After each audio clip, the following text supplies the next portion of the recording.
Ce qu'on voit, même si c'est assez difficile à mesurer, on a effectivement cette intuition que autant les entreprises privées se sont bien saisies du big data et des moyens analytiques pour le traiter, autant on a le sentiment que, pas l'ensemble des gouvernements, mais peut-être en moyenne, les gouvernements ou les régulateurs sont un petit peu derrière.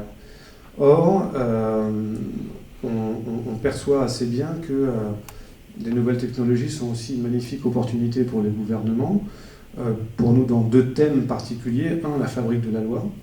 On peut très bien imaginer se saisir l'opportunité du big data, de l'intelligence artificielle, des algorithmes, pour nous aider à mieux designer la réglementation. Ça, c'est tout à fait intéressant comme perspective. Par ailleurs, on peut aussi se servir de l'intelligence artificielle, du big data, pour améliorer sa consultation des parties prenantes. On a un peu vu récemment dans certains débats qui ont été organisés en France. Donc c'est quelque chose qui nous semble fondamental. Un deuxième aspect pour lequel les nouvelles technologies sont prometteuses, c'est l'évaluation de la réglementation.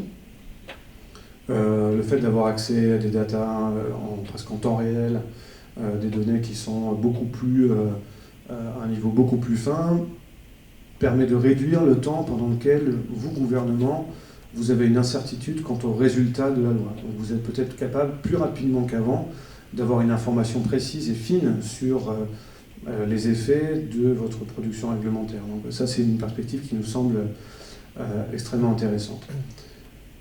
Une fois que la loi est fabriquée ou voir qu'elle est évaluée, il y a un deuxième aspect. C'est la façon dont vous enforcez la loi, dont vous la mettez en œuvre. Parce que vous pouvez faire une super loi, vous pouvez faire une super évaluation.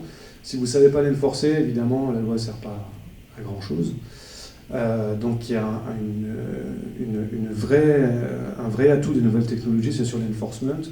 Un des exemples qui est donné, c'est toutes les possibilités offertes, même s'il y a des effets adverses à ça, mais par ce qu'on appelle le real-time monitoring, c'est-à-dire superviser, contrôler, prendre l'information sur le marché en temps réel et non plus une fois par an, quand enfin la donnée est remontée, où on se fait une idée un peu précise. Là, les nouvelles technologies offrent dans certains cas, on le voit dans le marché de l'énergie par exemple, où ça peut se développer, même s'il n'y a pas beaucoup de cas, que c'est en tout cas quelque chose qui nous paraît intéressant. Et en tout cas, on pense que les nouvelles technologies permettent d'améliorer l'observabilité des effets économiques des réglementations, et donc ça, c'est évidemment quelque chose à prendre.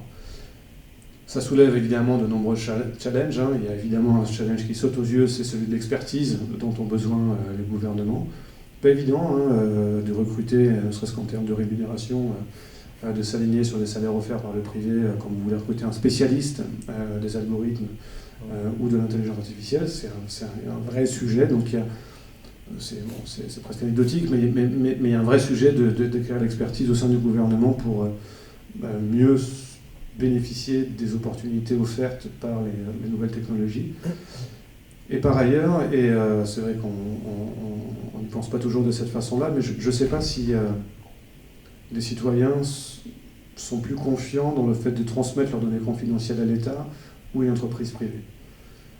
J'en doute. En tout cas, je pense que la question elle se pose. On voit les abus qui existent dans certains États moins démocratiques qu'en France ou d'autres pays de l'OCDE, mais ça pose une vraie question. Et donc, dès lors que l'État commence à manipuler beaucoup de données et que la valeur de la donnée va aussi provenir de sa capacité à bien l'échanger avec d'autres services de l'État et à agréger ces différentes sources d'informations, à bien articuler tout ça, il y a de fait un vrai sujet de protection de la confidentialité des données personnelles et bien évidemment de sécurité. Donc c'est des enjeux qu'il ne faut pas évidemment minimiser et il faudra bien les gérer pour maximiser les potentialités offertes par les nouvelles technologies.